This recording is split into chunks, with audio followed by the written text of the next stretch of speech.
All right, we're ready to go. All right, so wanted to get started tonight because we're going to talk about literacy in the adult population. Now, I actually have two presentations on this, but I'm not only going to present part one. This is dealing with just the literacy myths. The second part, I'm going to turn to the library here, which is the video special I have, is with interviews with patients. So when you get a chance to watch that, I'll post it tomorrow morning on the channel. But I think it's important to really see and hear in the patient's own voices what's going on. How health literacy can be affected. All right, so with health literacy, let's start with the assignment first. Then you can ask questions a little bit later when we get, if you have, or you can go ahead and ask questions now. Excuse me. All right, so this week, remember, we're adding to what we're already doing. And so you've already addressed the objectives now, and we've already retooled them. And that's what we did last week. So, whoops, apparently I have it on auto advance. Okay, so a couple of things you're going to add this week. What are the characteristics of an effective health education curriculum? So you should ask yourself this question. What are the characteristics of an effective health education curriculum? And is my project addressing those characteristics? What is the effective educational program for adult learners? You've answered that quite often with many of your responses. So now put it together in context of your actual project. Is it effective for adult learners? And then number 3, or C, teaching skills that matter in health literacy, and then consider the best practices in health literacy. So much of what you have actually in the reading deals specifically with that. And hopefully that will be helpful. There are actually some videos, I believe, for this week that, you can, it's optional whether you watch them or not, but in the reading, but I think it would be worth your while just a few minutes of videos. Does anybody have any questions so far about what the assignment is for this week? We're good? Did you still want us to do a PowerPoint this week? Yes. So that's the assignment for the written part. Okay. But good question. Because I messed up last week and didn't think about how the PowerPoint was supposed to be presented in week 4. And so really your posting for the discussion board is the PowerPoint. So you already have the material. You already have the material for it. All you need to do now is to make a PowerPoint out of the material you already have constructed.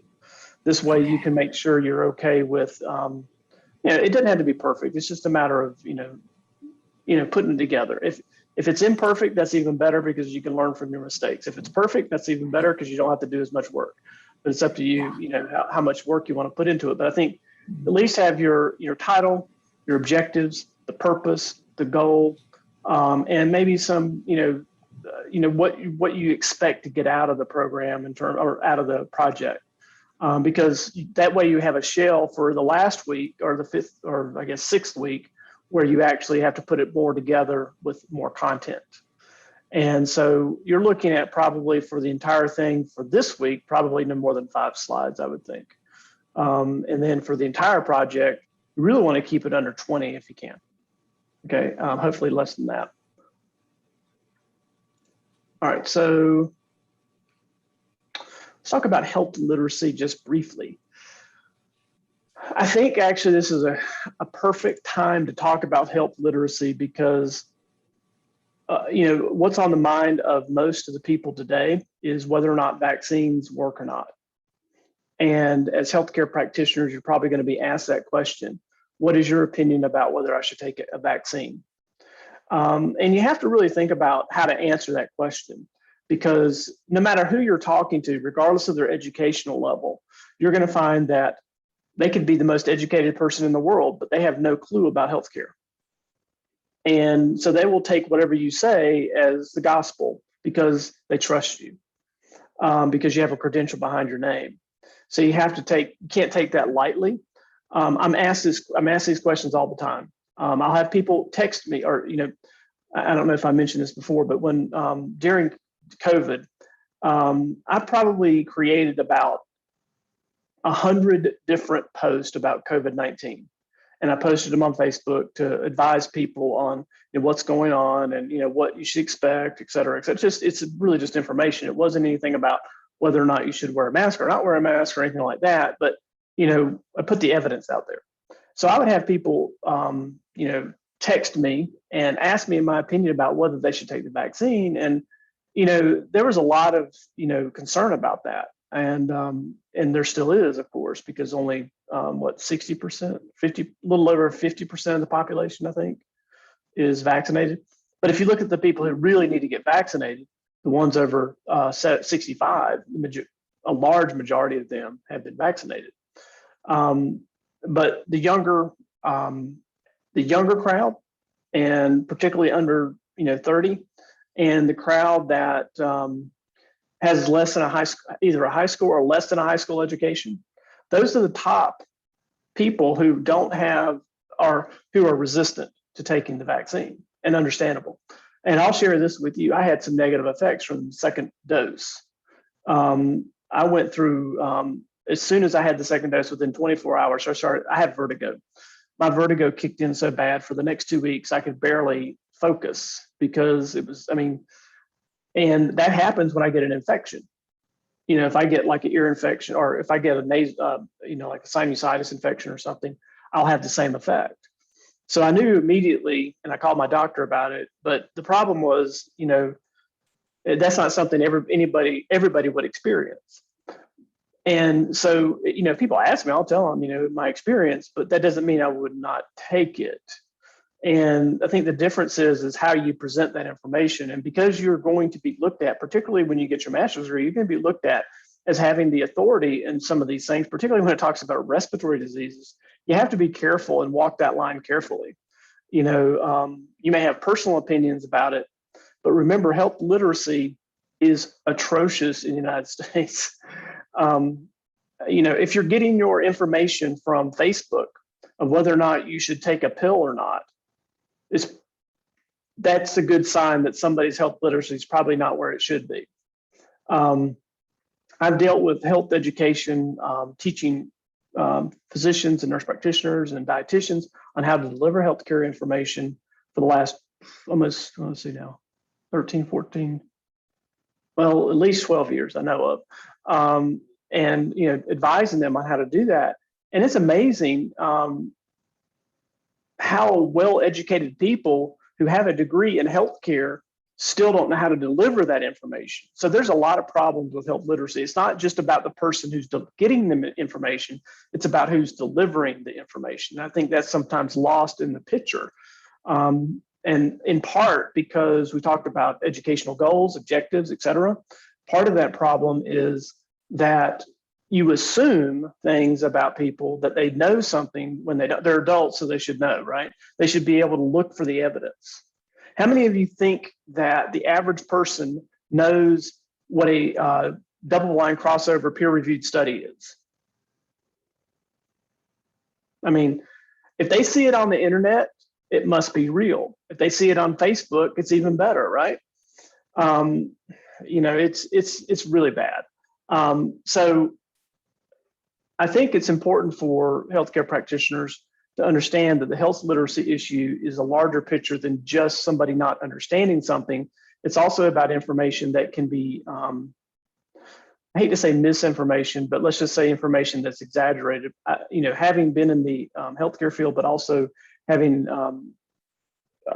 lectured extensively on nutritional aspects of healthcare, there are so many things in nutrition which you may have not gotten into, but that are so exaggerated. If you look at Facebook on any given day, you might see ads for all sorts of things to make you lose 50 pounds, 100 pounds, to make you look like, whoever, but none of that's real. And, people will take that stuff and it may not harm them, but they probably aren't getting any benefit out of it. I look at every single ad and I go into the details on it and I look at the research that they're presenting as to the value of that particular supplement, because I can guarantee you I'm going to get a question about that supplement. And it's amazing. It's sometimes laughable, but at the same time, it's sad. But it explains the state we're in when it comes to vaccines. So let's get back to the presentation. All right, so think about this. 46% of adults can't read prescriptions, their labels on the prescriptions. 30%, 33% of high school graduates will never read a book after high school. 70 million that are low literacy directly cost healthcare 70 million every year because they don't read or can't read. 50% of the adults can't read at the 8th grade book level. 1 in 4, or 25% of children grow up without learning how to read. That's just sad. And then 2/3 of students who cannot read proficiently by the end of 4th grade will end up in jail or welfare. So there's a direct correlation between reading and what the outcome of an individual's life will be like. 30 million adults read at or below basic level. Does that shock anybody? That's disturbing because if you think about it, the patients you've dealt with, does it explain why they're non-compliant with their medications? How many of you have dealt with a lot of Medicare patients where you're trying to get, not Medicare patients, but Medicare programs where you're trying to go out into the community? Have you ever dealt with the community health, I guess is what I'm saying. Have you ever dealt with anything like that in your career? Okay, so I dealt a lot with community health when I worked at the college. And so I worked with the college and the hospital because I was on the board at the hospital. And we worked on issues dealing with patients who were receiving Medicaid and Medicare, mainly Medicaid. It was horrible trying to get people just to take a free service because they didn't trust the system. So forget about trying to deal with the literacy issue. You couldn't even get them in front of you to teach them. Now, if you could get them in front of you to teach them, they would benefit. But you had to get to that point. Was somebody saying something? Oh, I got a chat here. Hold on a second. Where'd it go? We can't see your screen. You can't see my screen? Somebody should have told me. Sorry. Can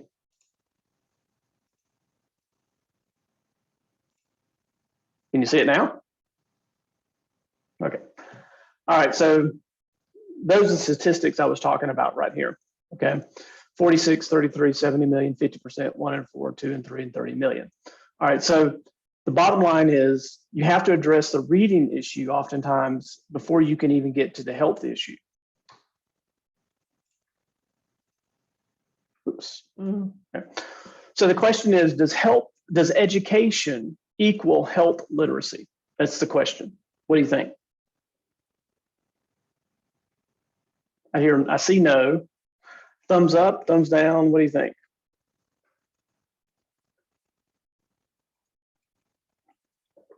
Trust me, you probably dealt with very educated people, but when it came to smoking, they didn't understand why it caused emphysema or COPD, or why they're having issues with breathing, and they have a heart problem.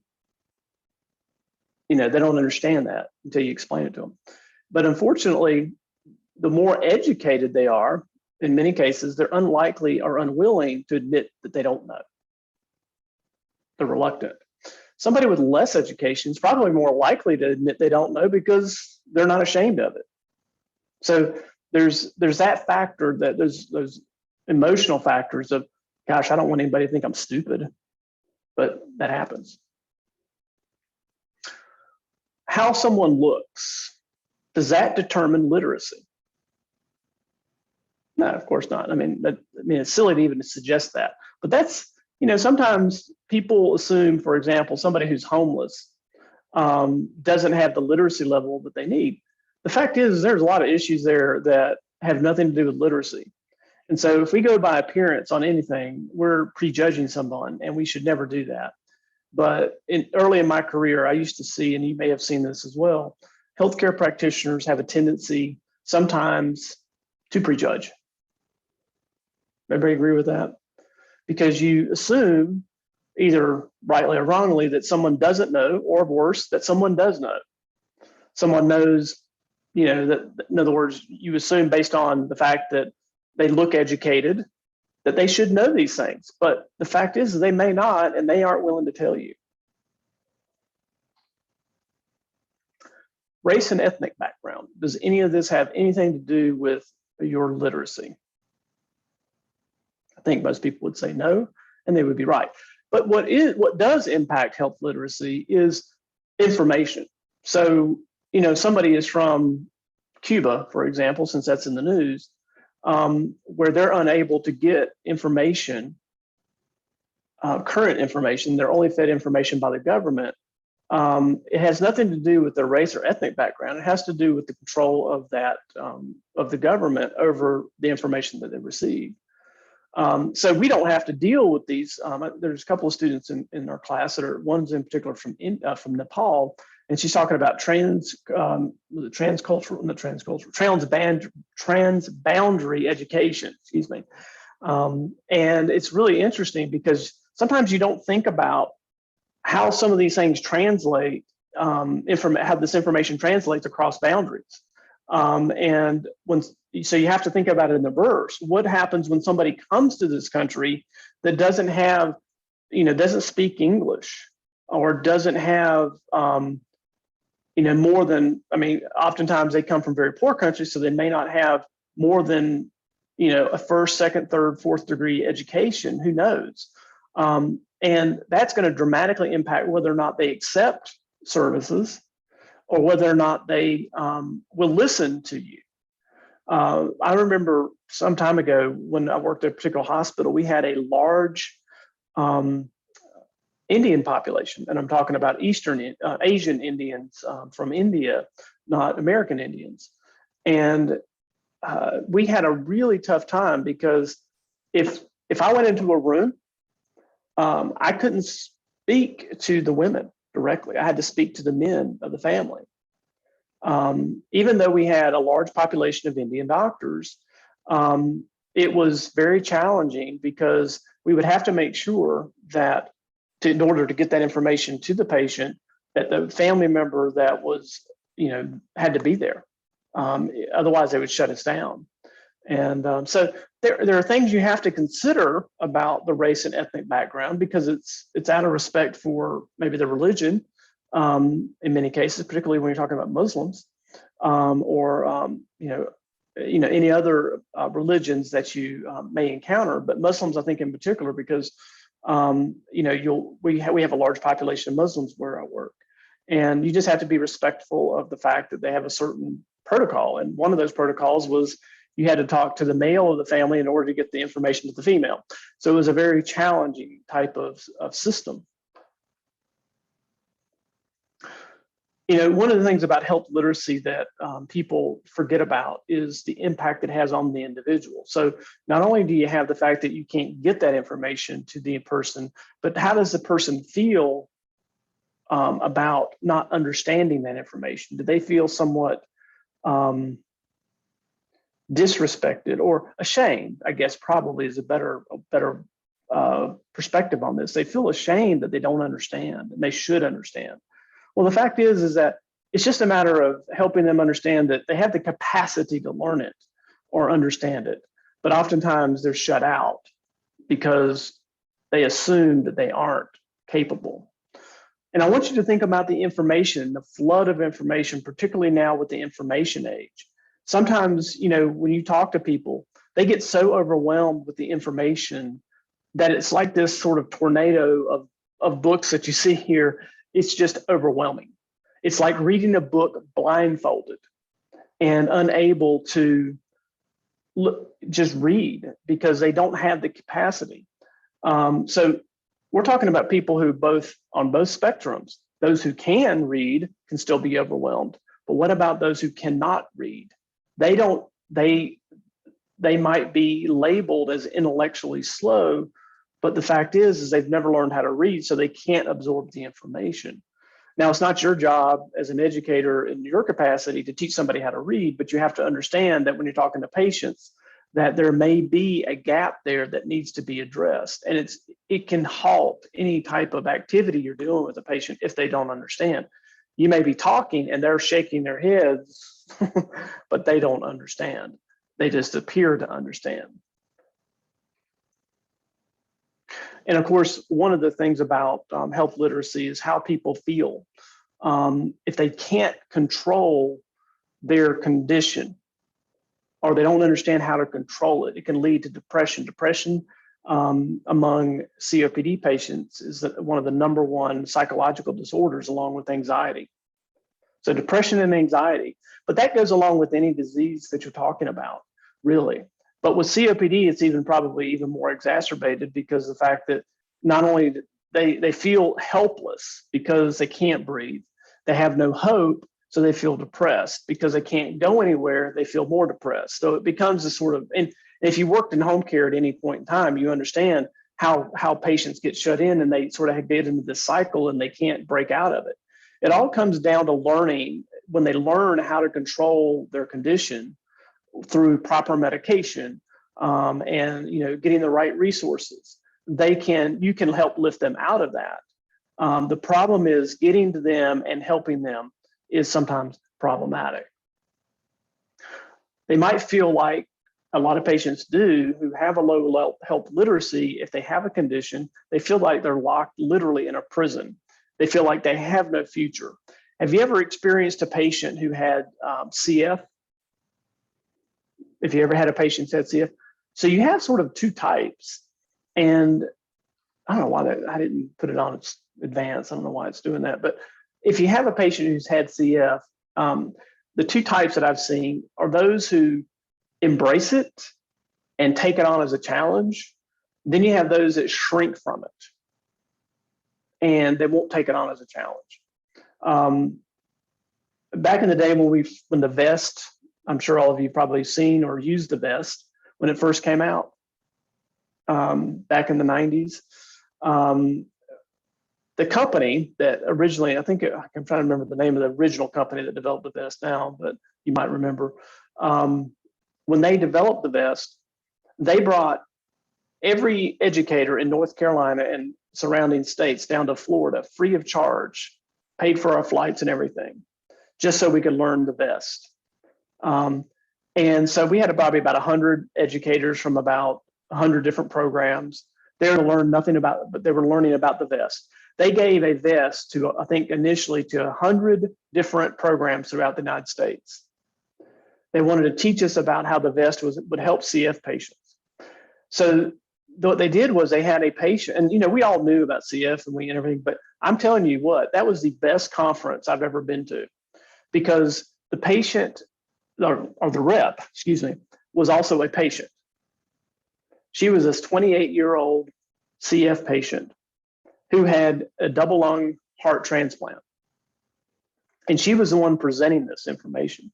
So they went through not only how the vest worked, but we went through a series of breathing exercises to help mobilize secretion. So, it went on for 3 solid days, 8 hours a day. And I learned so much about, secretion removal well beyond what the vest could do.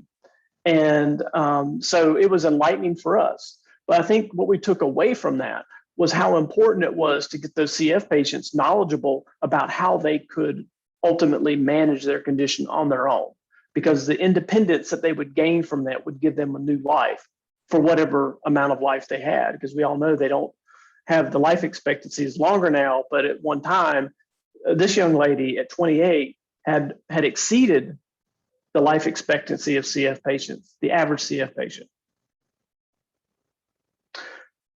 So with health literacy, what we're really trying to do is we're trying to get to people to listen, to read the information, to put all the pieces of the puzzle together, and to understand that they have that capability, but we have to guide them. We can't just say, well, here's the information. The #1 pet peeve I have in hospitals, and to placate the Joint Commission, is hospitals will have an education program and they will go around to the patient's rooms who are being discharged and they will hand them paper.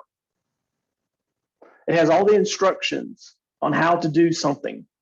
Do you think that's effective? How many of you have done that yourself, by the way, where you've gone by and handed a patient information because that's sort of the process you go through, and here's how you use your MDI, here's how you do whatever.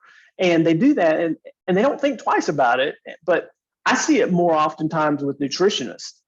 Nutritionists will go by patients' rooms, they'll hand them a diet that they're supposed to follow when they go home, but they really don't explain it to them. It just has a list of things they can eat, what things they can't eat. And the patient goes home, maybe they last a day or two, and then they give up on it. How many patients have you seen who've had open heart surgery, and they will let them eat literally anything after the surgery? And the goal is to get their, to restore their energy, right? Well, the problem is it kind of sends the wrong message. How did they get there in the first place? Eating crap, basically.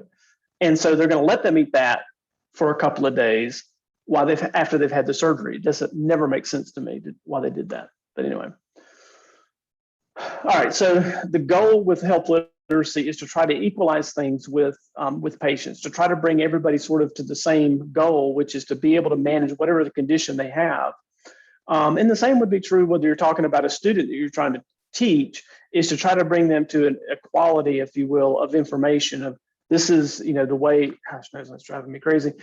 This is sort of, here's the information. Now we've got to kind of get everybody to a point where they understand it. There's going to be different levels, different frames of reference as to where that information lies with them, but it's not going to be exactly equal, but you want to get them to a point where they can manage their condition, or in a student's case, they can know how to learn the information on their own. Self-regulated learning, which is what we've been talking about, right? So what do you want a patient to do? You want a patient to develop self-regulation and disease management. You want them to be able to take the information and apply it. You don't want them to just understand it. You don't want them to just have the knowledge that this is what the term means, but what does it mean? What is a meter dose inhaler, and why is it important for me? Or what is, whatever drug they're taking, why is it important for me to do my peak flows if I'm an asthmatic patient? How is that going to help me live better? You got to answer those whys for them. So what's interesting is if we don't have a common language, if we don't, put sentences together in a cohesive way, everybody just sounds like they're yelling at each other. And, you can't walk into a patient's room and start talking up here about information about their condition unless you understand where they are coming from. And sometimes that's very difficult to discern, when you walk into the room for the first time, and you never want to assume either a high or low educational level. You don't want to offend somebody on either level. So you have to walk in with the idea that, hey, I'm going to find out what the patient already knows. So we can have a starting point, because that's your frame of reference.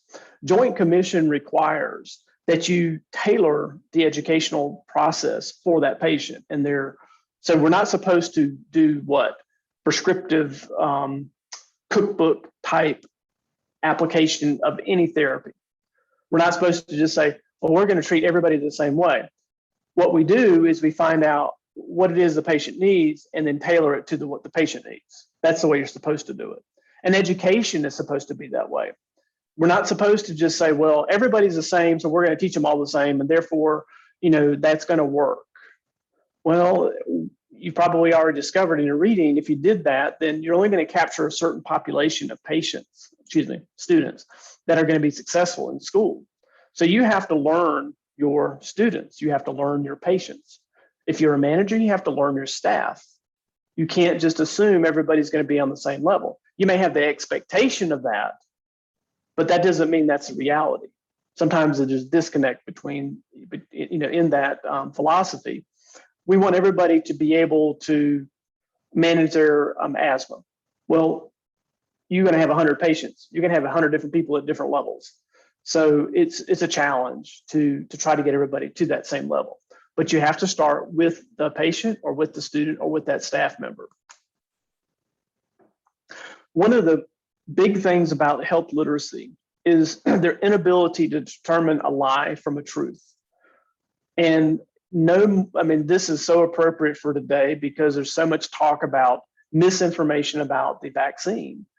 If you think about it, why it's so important, here we go again, why it's so important for the information to be correct is because if they can't discern the lie from the truth, and they don't know how to do the research to determine that, how are they going to make a decision as to whether or not to take the vaccine?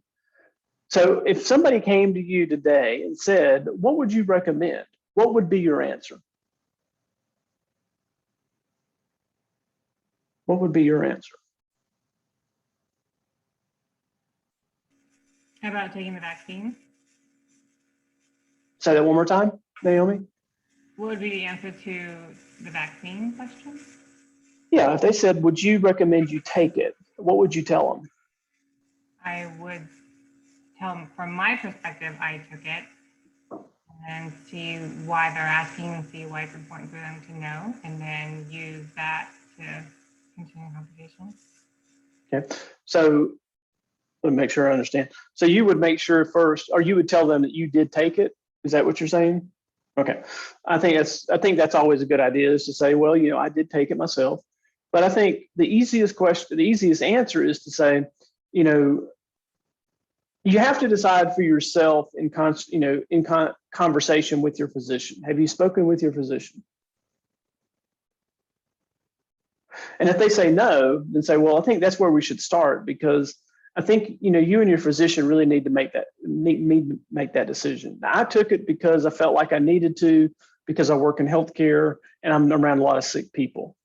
Talk to your physician about it. I mean, you do have COPD, you are 65 years old, whatever it is, I'm making this up, but you are 65.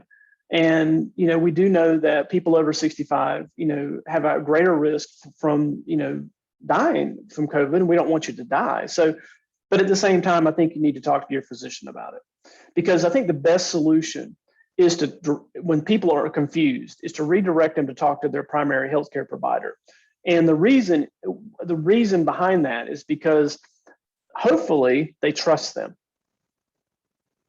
And we hope that's the case, but we'll assume as much, because otherwise, why do they have them as their primary care provider? So by doing that, you're not saying you should, no, you're not going to try to push them to take it, but at the same time, you're directing them with something that would allay some of their fears. Because what we see, I mean, we know that everything on the internet's not true, but some people can't distinguish that. Now, what's interesting, if you look at the statistics, I don't know if you have or not, if you look at statistics for who is taking vaccines or who's not taking vaccines, the majority of the people who have a college or above college, well, they either have some college or at least a college degree. There's a very small percentage of them, I think it's like 13% roughly, that haven't taken the vaccine. When you get into people who have a high school or less, that number jumps way up. Now, part of that is because, unfortunately, when people haven't taken the time to go into college and beyond high school, they're going to not maybe dive in deep with information. And you just have to realize that they're going to be more prone to any propaganda that's out there about anything, whether it's COVID or anything else.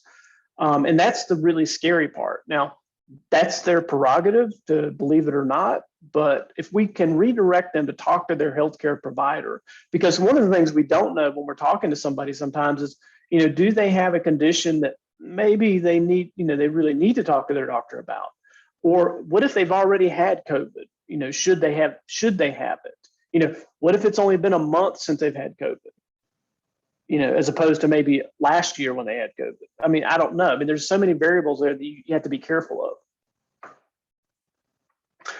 So what actions, the simplest actions you can take when it comes to health literacy? I started the conversation at the beginning of this semester, and I talked about the square of common good, and for this reason.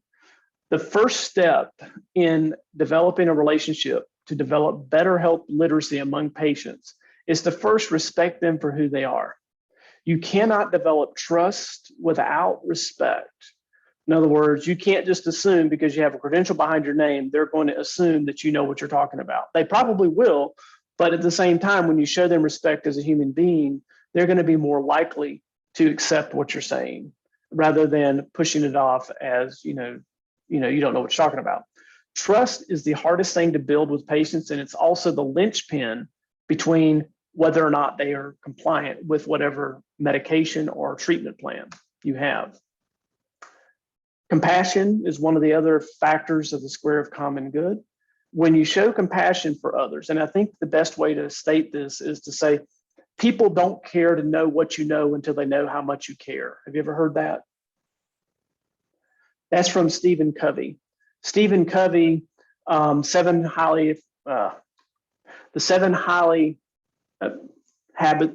habits of highly effective people. Excuse me. That was one of his phrases in the book. Was people don't care to know how much you know until they know how much you care. That's about compassion. If you care, and you can show you care honestly, not just superficially, they are going to accept what you have to offer more readily than if you don't. So when we're talking about health literacy, we have to remember that in order to get to literacy, we have to have a communication. We have to have a communication that's compassionate, but also culturally sound. And so that's where respect comes in to develop the trust. Does that make sense? It's sort of all together. You can't separate the two. The ultimate goal is justice. That's sort of the guide for what's the end point? What do we want to get out of this? What the patient wants is to be treated fairly, right? I mean, think about it. In your job, all you want is to be treated fairly, no matter, what it is. You don't want to be treated unfairly, obviously, and certainly not unjustly. You just want to be treated fairly. So if you do what you're supposed to do, you expect to get paid, you expect to get good evaluations, et cetera. But a patient, what they want is information that's going to help them live better, or treatment that's going to help them live better. And that's really your job. So what's the purpose of life? And I'm going to sort of end tonight talking a little bit about purpose and going back to some of our original discussions, particularly about Aristotle, because I've mentioned to you that he's one of my favorite philosophers for a good reason. A number of things that he talks about in the book, in his several books actually, is what is the purpose of life. He talks about having good humor, prosperity, living a simple life, living a life of honesty with integrity, and surrounding yourself with family and friends. That's certainly, the purpose of life, right? And so when my son got married a couple of years ago, we had a blending of not only two families, but of two cultures. And, when I look back on these pictures, I'm over here on the left, by the way, with my grandson, when he was only about 6 months old. And, we had a blending of families. And, it's interesting because, we're Christians, they're Buddhists. And of course, I studied Buddhism in college. And, it was such an interesting dynamic. They're monks. I don't know if you're familiar with Hmong people from Vietnam. My daughter-in-law and her family came over from Vietnam, and it was a very unique experience for us. And these pictures are actually spliced together. By the way, we're not actually standing all together because they couldn't get us all in the picture. But the point is that the purpose of life for me, and I think for most people, is your family, right? And enjoying your family. And of course, this is my grandson. I have to, just show pictures of him because he has become our purpose. And of course, my little buddy Teddy. And by the way, I haven't used that lab jacket with patients in years. I just happen to be wearing that at Christmas because I cook in it now. That's what I use my lab jacket for. So this was last Christmas, and he's actually wearing right there one of their traditional headdresses, but I didn't catch it all. But and this is the most recent picture of him. But what is the purpose? What is the purpose of life? According to Aristotle, is happiness.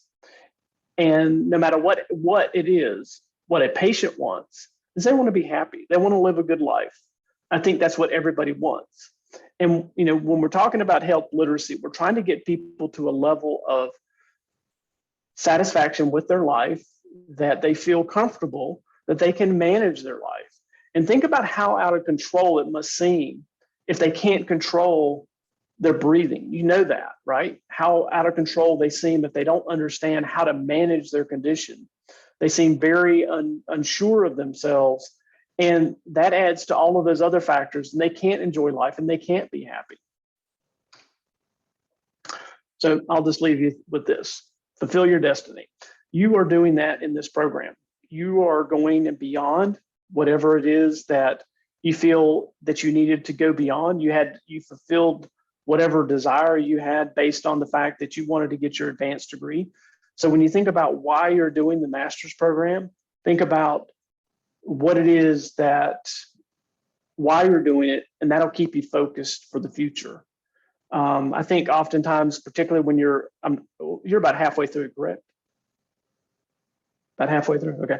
Sometimes when you get about halfway through, it starts becoming a chore, and you're like, why am I doing this? I've got all these things I've got to do.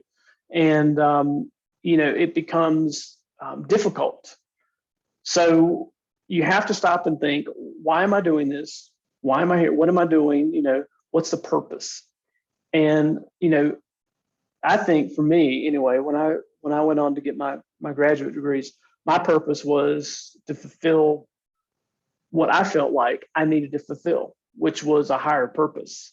And I think that's anybody who's really doing this, that's what they're doing. You're trying to fulfill a higher purpose.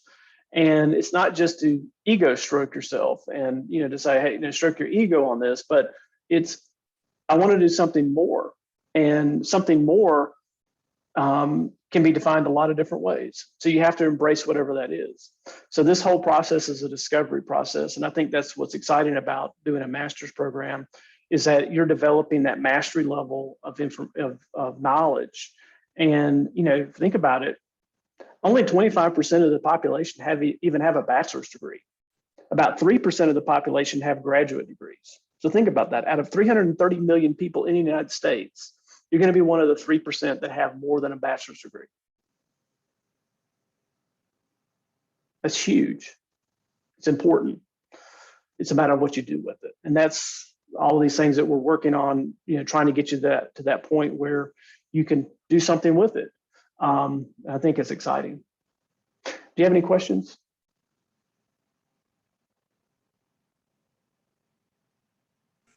No questions? Y'all are too quiet. What did I miss in the first 18 minutes? What's that? Well, it's just an early night, I guess. Let me just real quick. Let me go back to sharing my screen real quick. I want to show you something if I can pull it back up. You can hear Teddy in the background probably. He's woofing outside my door.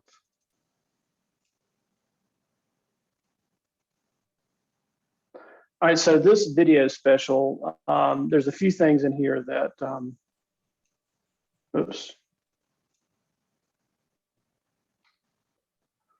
It goes over some of the things we talked about tonight, particularly myths versus truth about health literacy. I think that's important to review.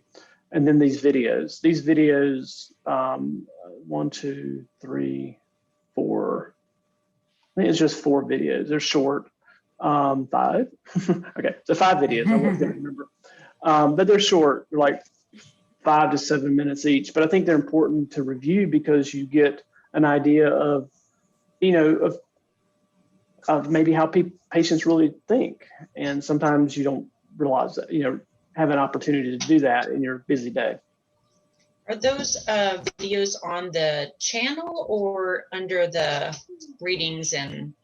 No, I'll put them on the channel. I haven't moved them over there yet because I didn't think about it this morning when I was getting ready to move them on over to that. But I'll move them over tonight or tomorrow morning, so you can watch them.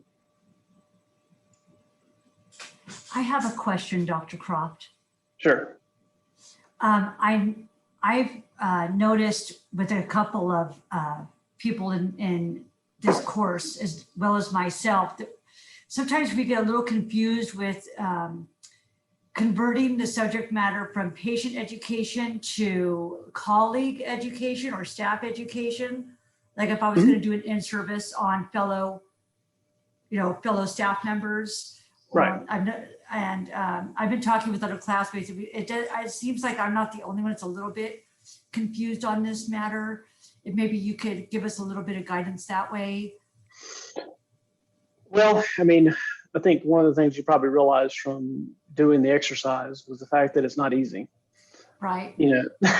And that was sort of the point, because oftentimes we don't think about it. And I want you to think about how you would convert those things. Now, did you have a specific one in mind? Do you have anything specific in mind? Because I know that. Well, not necessarily, because, well, in my case, it's teaching fellow RTs and nursing, but there are other people in the class that are doing things similarly, but not exactly the same, or looking at teaching professionals, medical professionals, but it's different than teaching patients. And so we're kind of having, we're having trouble just kind of.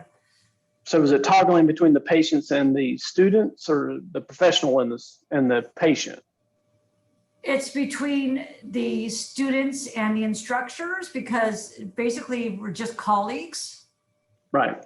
Right. Rather than patients in the community, these people are colleagues, so they do have a basic knowledge of what we're doing.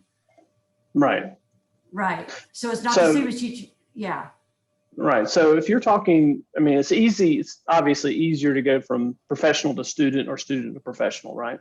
Because, you can clearly see that you maybe want a student to understand a concept where you want the professional to apply that concept. Right. Right. Right. All right. So, the students the students will be able to assemble the 840 ventilator, or whatever ventilator it is these days. I know there's, that shows my age too, but I was going to say the MA1, but I wasn't going to do that. But just because I used to torture my students with that. And only because I wanted them to understand, where we came from. But, if you wanted them to, you're not going to have a patient assemble a ventilator, obviously, but But let's take asthma education, for example. I think it's probably a good example of being able for a student will be able to identify the appropriate medication for the patient at each of the levels of asthma that they have to identify, right? Okay. Right. So you could easily transfer that into the patients will be able to identify which medications they should take when they're in the red zone or the yellow zone or the green zone. Okay. In other words, that would be an easier transition. Now, so it really depends on the topic as to how easy that is. So if you're dealing with patients, if I can't remember, is your topic on patients or students? It's on patients. Okay, so with yours, then you would go the other direction with maybe students or even professionals. What would you, and again, tell me what your project is. I've just read a bunch of them today, so I'm trying to remember. I know. I'm doing the wound prevention with 5 HAPs. Okay, that's right. All right, so that one for the wound issue is really easy to transition because you would want students to be able to perform a wound care, correct? Right. And all right, so but what would you want the patients to do? Would you want them to also be able to perform basic wound care procedures on their family members, for example, or the patient themselves? I mean, I used to have patients all the time who used to change their own trachs. Right, they still do. Right, yeah, but I mean, so it's feasible that maybe they don't understand everything about, how an ET tube is constructed or a trach tube is constructed, but they don't need to know that. What they need to know is how do they change their trach? How do they do that appropriately to prevent infection, et cetera? So there are similarities that you can find. It doesn't have to be exact. It's just what do you want them to learn that's valuable to them for that concept? Okay. So again, you may have a different set of things you want to reach with that patient, but you could teach the same subject to students, and you would just maybe do things differently. because they're coming from a different perspective. But, it wouldn't hurt, actually, now that I think about it, it wouldn't hurt if you had the students also think about how it would feel to be a patient and what would they want to know. Because if they understand it from the patient's perspective, they may be able to, understand how to maybe deconstruct it for the patient, how to break it down for them. Because I think the hardest part about inpatient teaching, so you have the inpatient teaching, you have the outpatient teaching. I think outpatient teaching is a little easier because you have more time. You usually have more of an opportunity you don't have the chaos of the hospital, you don't have the discharge, you don't have the social worker coming in, you don't have the nurse coming in. And I used to do a lot of outpatient teaching. So, we had time, we had an hour at least, and it wasn't rushed. And so you would have that opportunity to really dig into what they need. And, just out of curiosity, for those of you who are doing patient cases, did we talk about what the length of time you should take with a patient if you really wanted to do maybe a disease management type of curriculum, if you will, for patients? Did we ever talk about that? Okay, sort of. All right, so one of the key things about if you want to do an outpatient program, it's going to take at a minimum of 8 one-hour sessions over 8 weeks. How many of you have ever spent 8 hours with a patient? Probably none, because we don't have time. So oftentimes we have to do it in groups, right? So we might do group type of education. Unfortunately, with reimbursement, you're supposed to do one-on-one education. And so it's not always possible to do that. But in theory, at least, you should be able to do a 1-hour session with a patient every week for about 8 weeks to get them to a point of change, to be able to make a change, okay? And that's sort of the goal. And if it's done right, you can really radically change someone's disease management. One of the projects I was working on with asthma patients is I did just that.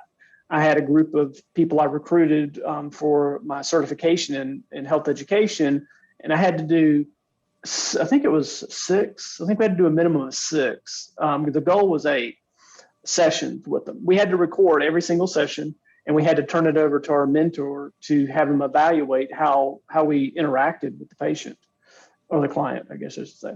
And so we would do the interviews with the patient, or the client, and then we would go through what it is they wanted to change. So going back to motivational interviewing, which some of you read about, and what did they want to change and how did they want to change it? And we would walk through their condition. We would walk through all the different aspects of it, but we didn't do it in any specific order. What we did was we developed a model that allowed them to pick where they wanted to start. And then we would talk about it from that perspective. And we would just have a conversation. By the end of the 6 or 8 weeks, depending on the client, we would then, we would have every week a 1-page presentation of information. So like an infographic, more than like a page of words of things that they could consider, not things that they should do, but things that they could consider or accept. And this allowed the patient to pick and choose how they wanted to approach this. Well, make a long story short, I had one client that was, I think she was about 35. And all right, so when you get into these types of conversations, you get into a lot of personal stuff. And so, and you just kind of have to take it in, and, you're not a psychologist, but you kind of have to listen, right? And I found out that, she was abandoned as a child. She was raised by her grandmother. Her mother was a drug addict. And, she had asthma all of her life. And she had never been told how asthma was triggered by stress. She had never been told how asthma was triggered by environmental factors. Her doctor had never given her an asthma action plan of any type and never told her how the medications worked and how to properly take them. One of her goals that had nothing to do with, she thought, had nothing to do with her asthma was weight loss. She also wanted to lose 25 pounds. Over the next so I worked with her for 8 weeks, and then she went on her own for another 8 weeks. within 16 weeks, she lost her 25 pounds. It wasn't anything I did, it's something she did. She took ownership of her disease process. And she realized she didn't have to be, a prisoner, and she could actually get out and walk and then run and then bike, whatever she wanted to do, as long as she took her medication, because she knew now she needed to take it before she exercised. She would know, if it was too hot outside, that she needed exercise inside because that was a trigger. I mean, and this was an adult woman teaching at the college level with a master's degree and didn't know any of these things. And she was a super bright person, but she needed guidance, right? So she was a unique situation. And to this day, I don't care when I see her, she will always thank me. And I tell her, I didn't do a thing. She did it all, because all I did was provide her with information. She did the work. And, when you're talking about patients, that's what you have to really focus on, is giving them the tools and letting them do the work. But you have to be there for them. Okay, well, I think that filled up the next 16 minutes. All right. Well, I appreciate your time. Great question. Yes. So for the discussion, do you want it on our overall project or just the educational portion of the project? My project is creating a plan for implementing a diagnostic tool. And then within that is educating staff. So should I do this discussion PowerPoint on my overview of educating staff or the overview of my entire plan? No, you're right. Just the education part. I was trying to think through that. You're correct. Do it just on the educational process, because that will be your end product for this course. Any other questions? All right. Well, I will see you next Monday. Thank you.